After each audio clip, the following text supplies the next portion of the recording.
sa mga naghahanap po dyan ng mga gaming laptop or ginagamit po sa ating mga professional na mga worker like mga architect, engineer na gumagamit po ng AutoCAD.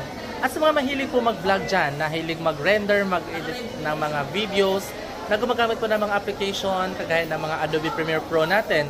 So, meron pa akong i-recommend sa inyo ang ating Acer na 541P na may processor na Intel Core i5 13th generation na may GPU na 4050, 16 RAM, 512 storage, Windows 11. So, ito po yung ating Nitro B15. So, kung sa AutoCAD naman po, ayan, try po natin magpara ng AutoCAD. So, open lang po natin yung files. At makikita natin dito ang mas mabilis ng pag-response ng ating laptop since naka 4050, then naka i5 po ang kanyang processor.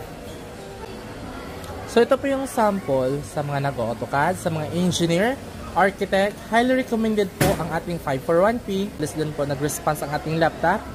Pag once po na kayang i-run ng isang laptop ang gaming, basic na lang po sa kanya ang mga browsing, pagbukas ng mga Microsoft Office,